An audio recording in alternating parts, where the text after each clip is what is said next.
성도 여러분, 담임 목사님께서 총회일로 출타 중이신 관계로 오늘 제가 이 자리에 서서 말씀을 전하게 되었습니다.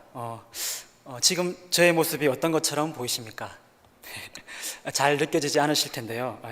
저는 지금 아주 높은 낭떠러지에 서 있는 것처럼 아주 긴장되고 떨리는 순간을 맞이하고 있습니다. 왜냐하면은 이 자리가 참 귀한 자리이지만 부족한 제가 하나님의 말씀을 전하는 자리이기 때문에 그 귀한 떨림이 있는 것 같습니다.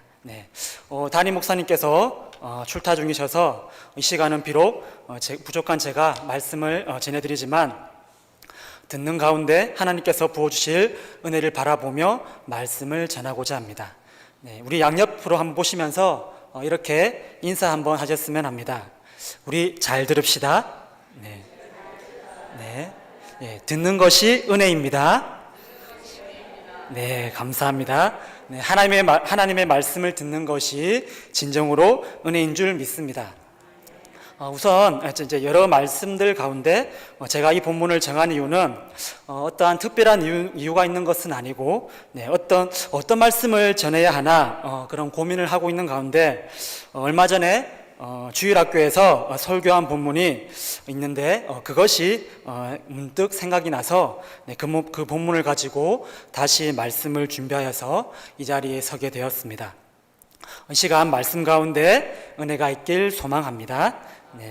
오늘 본문인 창세기 4장에서는 에덴 동산에서 쫓겨난 아담과 하와 그리고 그들에게서 난 두 아들 가인과 아벨의 이야기가 나옵니다.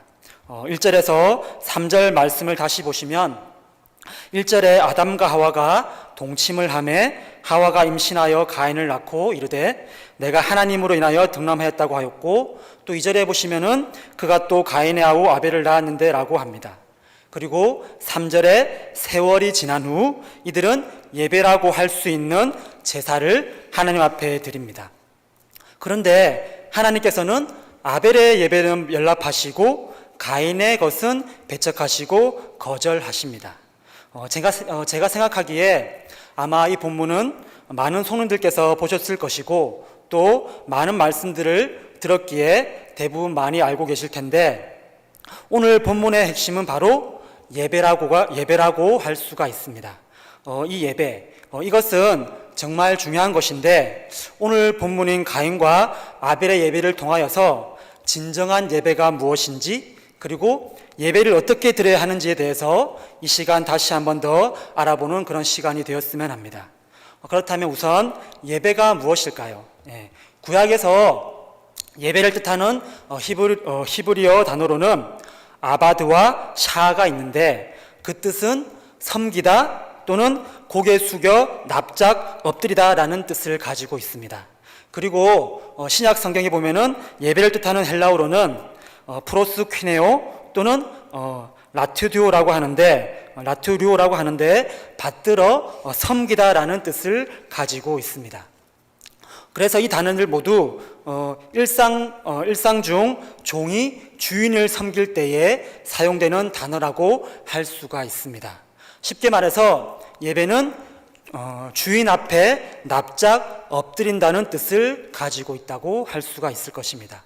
그리고 영어로는 예배를 워십이라고 하는데 이 워십은 가치라는 뜻을 가진 단어와 또는 그리고 신분과 지위를 뜻하는 단어의 합성으로서 나는 당신을 예배합니다라고 하면은 나의 가치는 당신께 있습니다라는 의미가 되는 것입니다.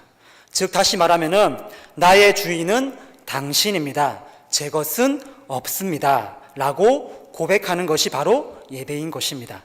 나는 사라지고 하나님만 보이게 되는 것, 하나님이 중심이 되는 것, 그것이 예배인 것입니다. 그래서 먼저 이 개념을 우리 머릿속에 두면서 말씀을 들으면 좋을 것 같습니다. 그렇다면 여러분, 이것이 예배라고 한다면 가인과 아벨이 각자 하나님 앞에 드린 예배는 예배였을까 하는 것입니다. 이와 관련해서 오늘 본문 말씀 4절과 5절의 말씀이 보면은 예배의 장면과 함께 그 예배에 대한 성적표를 보여주고 있는데 무엇이라고 되어 있습니까? 여호와께서 아벨과 그의 제물은 받으셨으나 가인과 그의 제물은 받지 아니하신지라. 여러분들 어떻습니까? 하나님께서는 한 사람 아벨의 예배만 받으셨다는 것입니다. 그렇다면 성도 여러분, 아벨의 예배에는 무엇이 있었기에 하나님께서 연락하셨을까요? 두 예배의 차이는 과연 무엇이었을까요? 이 본문에 대해서 몇몇 신학자들이나 목사님들은 하나님께서는 아벨이 피의 제물을 드렸기 때문에 받으셨고 가인은 땅의 소산으로 피의 희생이 없어서 하나님께서 받지 않으셨다고 이렇게 말하고도 하는데, 제가 볼 때는 그것은 옳은 해석이 아닌 것 같습니다. 그렇게 보면은 직업에 귀천이 생깁니다. 하나님께서 어떤 직업을 가진 사람의 예물은 받고 또 다른 어떤 직업을 가진 사람의 것은 안 받고, 이건 아니지 않습니까? 가인은 농사꾼이라 당연히 땅의 소산으로 드릴 수밖에 없었고, 또 아벨은 목축가였기 때문에 양을 드린 것 뿐인 것입니다. 그리고 또 다른 이유로는 레위기에 보면은 피의 제사도 있고 곡식의 제사도 있기 때문입니다. 그렇다면 여러분, 그 차이가 무엇일까요?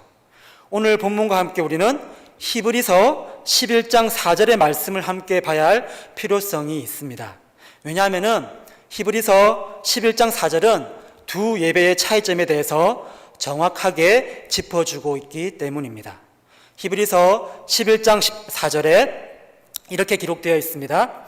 믿음으로 아벨은 가인보다 더 나은 제사를 하나님께 드림으로 의로운 자라 하시는 증거를 얻었으니 하나님이 그 예물에 대하여 증언하심이라. 그가 죽었으나 그 믿음으로써 지금도 말하느니라. 아멘. 두 예배의 차이는 무엇입니까? 바로 믿음이라고 말합니다.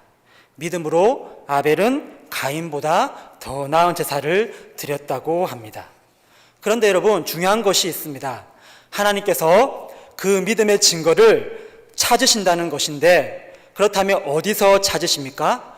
히브리서 11장 4절에 아벨이 하나님께 드린 예물이 그의 믿음을 증언한다고 말씀하고 있습니다. 즉 드려지는 예물을 통하여 믿음을 확인할 수 있다고 말씀하고 있는데, 우리는 이 드림에 주목해야 할 필요성이 있습니다. 무엇을 드렸기에 믿음으로 드렸다고 말씀하고 있는가 하는 것입니다. 그렇다면 이제 그들이 드린 그 제물을 통해서 그 믿음의 차이를 한번 찾아보도록 하겠습니다. 본문 3절에 보면 가인은 땅의 소산으로 제물을 삼아 여호와께 드렸고, 그리고 4절에 보시면은 아벨은 양의 첫 새끼와 그 기름으로 하나님께 제물을 드렸습니다라고 기록되어 있습니다. 성도 여러분, 어떻습니까? 이 제물 속에서 어떤 믿음의 차이가 보이십니까? 그렇다면 설교를 안 들어도 되겠죠? 아벨은 첫 양으로 처음 것으로 하나님께 드렸다는 것입니다. 가인도 땅의 소산, 첫 번째 소산으로 하나님께 드릴 수 있었을 것인데, 그러나 가인이 드린 제물에 대해서는 땅의 소산이라는 말 외에 다른 어떤 설명이나 표현이 이 성경에는 전혀 기록되어 있지 않다는 것입니다. 유독 아벨의 제물에만 그가 양의 첫 새끼로 드렸다라고 말하고 있는 것입니다. 이와 관련하여서 출애굽기 13장 2절의 말씀을 보시면은 하나님이 요구하시는 제물의 원칙과 규례에 대해서 설명합니다. 뭐라고 되어 있습니까? 이스라엘 자손 중에서 사람이나 짐승을 막론하고 태에서 처음 난 모든 것은 다 거룩히 구별하여 내게 돌리라. 이는 내 것이니라 하시니라. 하나님께서 무엇이라고 말씀하고 있습니까? 첫 번째 것은 무엇이든지 다 거룩히 구별하여 하나님께 드리라고 했습니다. 왜 그렇습니까? 정확하게 그것은 하나님의 것이기 때문이라고 합니다. 잠언 3장 9절에도 이런 말씀이 있습니다. 내 재물과 내 소산물의 처음 익은 열매로 여호와를 공경하라. 처음 것으로 여호와를 공경하라고 하십니다. 첫 것을 드리는 것은 또한 여호와를 공경하는 표시와 자세라고 말하고 있는 것입니다. 그렇다면 왜 하나님께서는 유독 처음 것에 기뻐하시고 특별히 거룩하게 구별하라고 하셨을까요? 처음 것에는 중요한 특성이 하나 있습니다. 그것이 무엇입니까? 바로 흠이 없다는, 손을 댄 흔적이 없다는 것입니다. 레위기에도 번제의 규례를 보시면은 제물의 조건이 나옵니다. 그것이 무엇이냐면은 바로 무결점, 무흠집입니다. 흠이 있는 것은 언제나 값어치가 떨어지는 것입니다. 여러분, 만약에 누가 여러분에게 먹다가 남은 것을 가지고 대접하는 것이라고 하면서 여러분에게 주면 기분이 어떻겠습니까? 좋을까요? 네, 좋지 않다는 것입니다. 하물며 하나님께 드리는 것을 쓰다 남은 것, 누가 먼저 손을 댄 것, 혹은 먹다 남은 것을 드리면 하나님께서도 격이 있으신데 기분이 좋으시겠습니까? 하나님께 드릴 것은 쓰기 전 또는 먹기 전에 구별해야 한다는 것입니다. 내 쓸 거 다 쓰고 먹을 거 다 먹고 남은 거 드리는 것이 아니라는 것입니다. 그런즉 구별됨과 그 마음의 정성이 없는 것은 결코 하나님이 받지 않으신다는 것입니다.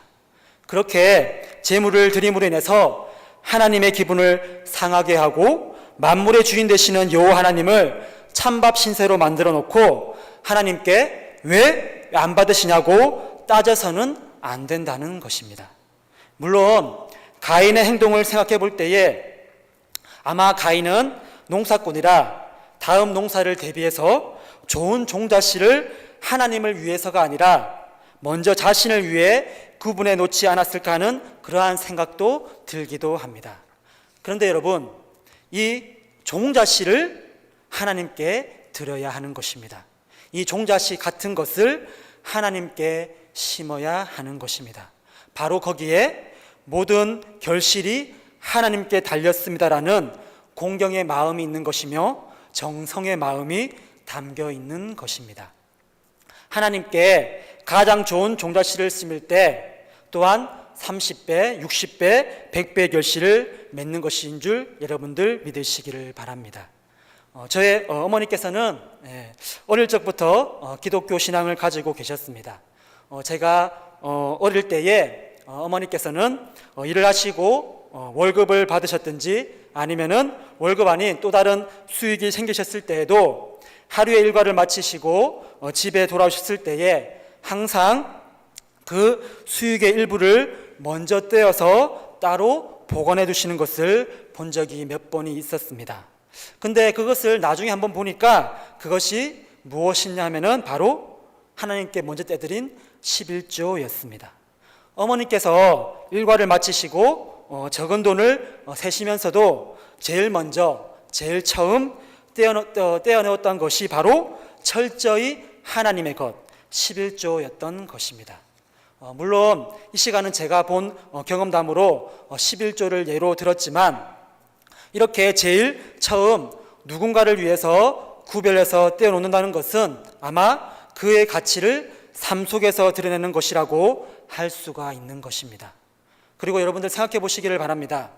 여기에 계신 대부분의 성도님들께서는 자녀들을 키우셨을 텐데요. 네, 자녀들 귀하잖아요. 그렇죠? 네, 안 귀한가요? 네, 귀한 자녀들 키우실 때 어떻게 키우셨습니까? 좋은 것, 맛있는 것이 생겼을 때에 자녀들을 먼저 생각하며 주셨을 것이라고 생각이 듭니다. 마찬가지라고 생각합니다. 가장 먼저 하나님의 것을 떼어놓는 것은 너무나도 당연한 것입니다. 왜 그렇습니까? 하나님께서 우리에게 먼저 주셨기 때문입니다. 이미 내 것은 없었다는 것입니다. 본문 3절의 첫 부분에 뭐라고 쓰여 있습니까? 세월이 지난 후에. 여러분, 이 단어에는 이러한 의미도 담겨 있을 것이라고 생각이 듭니다. 즉, 지난 시간 동안 하나님께서 지키시고 재물과 소산을 먼저 우리에게 주셨다는 것입니다. 그리고 로마서 11장 35절에서 36절 말씀을 보시면은 이런 말씀이 있습니다. 누가 주께 먼저 드려서 갚으심을 받겠느냐? 이는 만물이 주에게서 나오고 주로 말미암고. 네, 여러분 맞습니다. 우리가 가진 것 모두 하나님께서 주셨다는 것입니다. 그렇기 때문에 성도 여러분, 모든 것이 하나님의 것이기에 먼저 우선 첫 번째로 하나님의 것을 떼어놓는 하나님 중심의 성도가 되시기를 바랍니다. 그것이 하나님을 섬기는 참된 예배자의 모습인 줄 또한 믿습니다. 그리고 그것을 가정의 좋은 신앙의 전통으로 자녀들에게 교육하시기를 바랍니다. 그것이 바로 하나님을 공경하는 자세입니다. 첫 것으로 여호와를 공경하는 자세가 복 있는 자의 첫걸음인 것입니다. 즉 아벨의 제물은 가인 것과 달리 첫 것으로 구별된 거룩한 것, 그리고 정말 마음을 쓰고 신경을 써서 특별히 마음이 담겨져 있는 것이었습니다. 다시 말해서 제물보다 그 안에 담긴 그 마음을 하나님께서 보셨다는 것이고 이것을 하나님께서 받으셨다는 것입니다. 그런데 여러분, 이것만 중요한 것은 아닙니다. 두 번째로 또 중요한 것이 있습니다. 아벨은 가인의 제물과 달리 하나 더 추가해서 올리게 되는 것이 있습니다. 본문 4절에 보시면은 아벨의 제물에는 양의 첫 새끼와 무엇이 추가가 되는 것을 볼 수가 있습니까? 그 기름으로 드렸더니 라고 되어 있는데 그것은 바로 기름인 것입니다. 그리고 이것에도 중요한 의미가 있습니다. 즉 이것은 무엇을 의미하는가 하면은 첫 양이자 기름진 양으로, 즉 최상의 것을 하나님께 드렸다는 것입니다. 다시 말해서 아벨은 하나님께 먼저 우선순위를 두었음을 얘기하고 있다는 것입니다. 그래서 이를 통해 우리는 아벨의 그 마음을 또한 엿볼 수가 있을 것입니다. 아벨은 희생의 제물, 즉 정성의 제물을 최상의 것으로 드린 것이고 가인은 그냥 곡식을 드린 것 같은데 이 모습을 통해서 아벨의 믿음을 확인할 수가 있는 것입니다. 성도 여러분, 무엇을 하든지 마음이 중요한 줄 믿습니다. 그리고 그 예배의 핵심은 그 드림에 있는데 이 드림을 어떻게 표현하느냐 하는 것이 중요한 것입니다. 여러분들 이렇게 생각할 수도 있을 것 같습니다. 예배는 받는 것이 아닙니까? 이렇게 질문을 할 수도 있는데 은혜 받잖아요. 이렇게 얘기를 할 수가 있을 것입니다. 그렇죠? 은혜를 받잖아요. 예배를 통해서. 그렇죠? 맞습니다. 이 말 틀린 말은 아닙니다. 그러나 예배를 통해 받는 것은 부수적인 문제인 것이고 더 중요한 것은 예배의 핵심은 받는 것이 아닌 드리는 것인데 우리의 몸과 마음과 그 시간 그리고 마음이 담긴 물질을 드리는 것이 바로 예배인 것입니다. 그 드려지는 그 모든 것이 바로 믿음으로 표현되는 것이며 믿음은 드림에서 나타난다는 것입니다. 그리고 헌금을 드릴 때도 그 믿음이 드러나는 것인데 그러나 사실 액수는 중요하지 않고 그 마음이 중요한데 마음은 또한 액수로 나타나기도 한다는 것입니다. 여러분들 한번 생각해 보시길 바랍니다. 사랑을 할 때에 마음이 중요합니다. 그러나 사랑을 드러낼 때에는 무엇인가 나타낸다는 것입니다. 사랑한다고 말은 하지만 어떤 표현의 수단이 없다면 그게 진짜 마음인가 하는 의구심이 들 수도 있다는 것입니다. 이처럼 마음이 있다는 것은 그 무엇으로 표현해야 되는 것인데 아벨은 최상의 것을 드림으로 마음을 표현하며 예배를 드렸다는 것입니다. 그래서 어떻게 보면 물질은 예배의 중요한 요소라고도 할 수 있음을 알아야 합니다. 이와 관련해서 본문 4절을 보시면은 무엇이라고 말씀하고 있냐면 하나님께서 아벨과 그의 제물은 받으셨다고 하고 있습니다. 즉 제물과 아벨을 받으셨다는 것인데 이것은 제물과 아벨을 구분짓지 않으셨다는 의미입니다. 다시 말해서 아벨의 제물을 통해서 그 믿음이 입증되었음을 말씀해 주고 있는 것입니다. 그 제물의 드림을 통해서 나의 섬김의 대상은 하나님이심을 드러낸 것이고, 가장 중요한 것을 드리는 것, 그것이 믿음이라는 것을 말씀해 주고 있는 것입니다.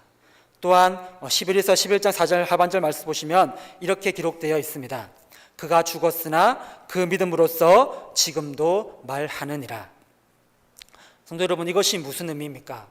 아벨은 죽었지만 오늘도 이것은 중요한 교훈을 주고 있다고 말합니다. 그렇다면 그 교훈이 무엇입니까?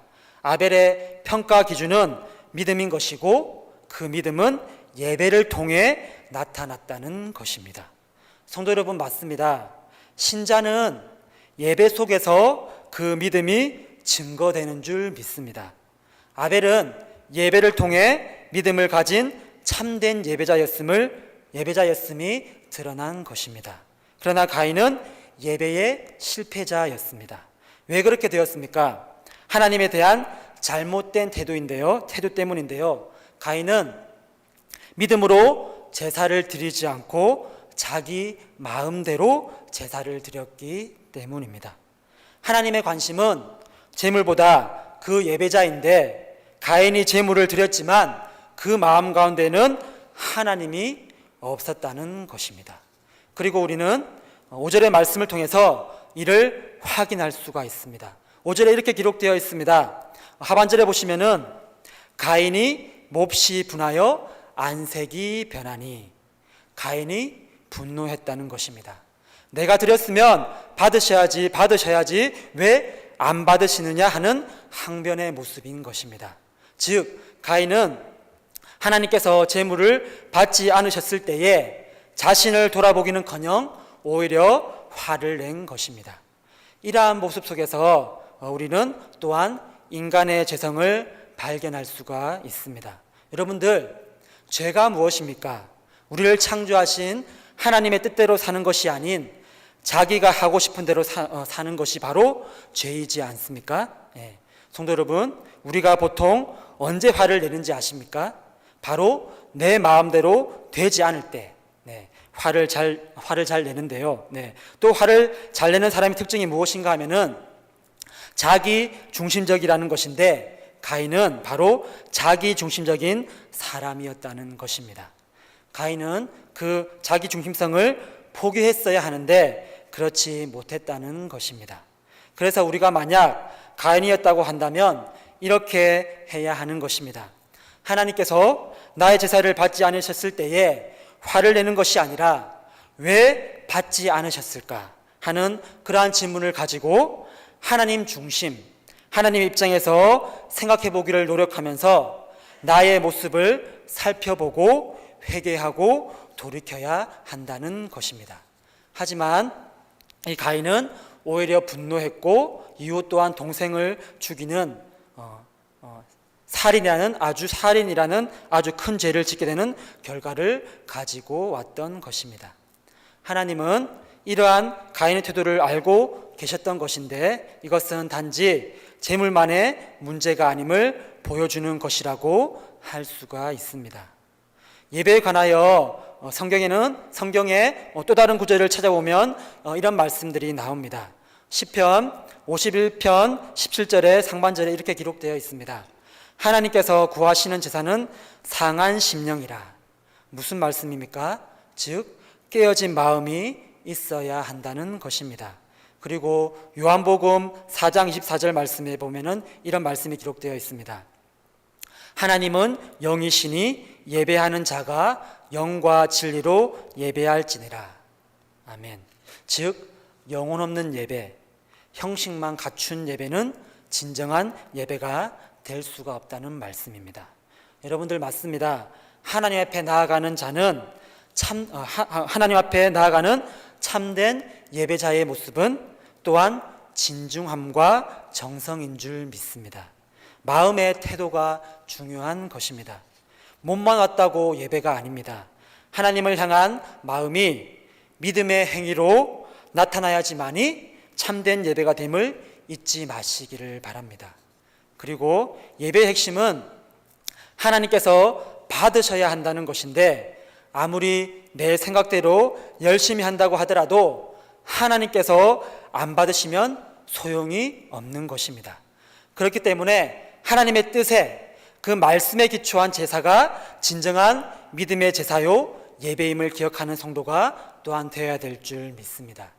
그런데 이 시대를 바라보면은 저 또한 조금 안타까운 모습도 보게 되는데 그 모습이 어떤 모습이냐면은 각자 자기의 기호에 맞는 예배를 찾아다니는 모습도 종종 보게 되고 또한 그러한 사람들에 맞춰서 하나님 중심이 아닌 청중 중심의 예배를 드리는 교회도 있다는 것을 또한 듣게 된다는 것입니다.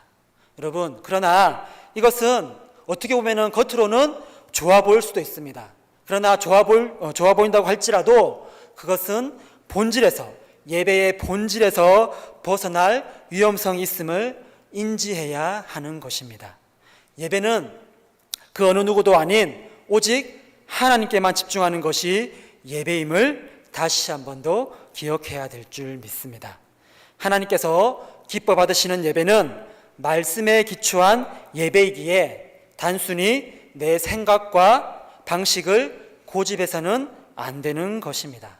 그것이 바로 오늘 가인과 아벨의 제사, 즉 예배의 중요한 차이점인 것입니다. 여러분들, 누구에게 초점을 맞추었는가? 성도 여러분, 여러분의 예배는 누구에게 초점이 맞추어져 있습니까? 그리고 성도 여러분, 그 사실을 알고 계십니까? 사랑의 하나님께서는 범죄한 인간을 그냥 내버려 두지 아니하시고 예배를 통해 그 관계성을 열어주셨다는 사실입니다. 여러분들, 그렇다면 그러한 소중한 의미가 담겨 있는 이 예배에 우리는 어떠한 자세로 나아가고 있는가 하는 것인가를 한번 생각해 봐야 될 줄 믿습니다. 이 시간 한번 스스로를 돌아보는 은혜가 있기를 소망합니다. 많은 사람들이 인생의 성공을 세상에서의 성공, 즉 부와 명예, 권력을 가진 것으로 생각합니다.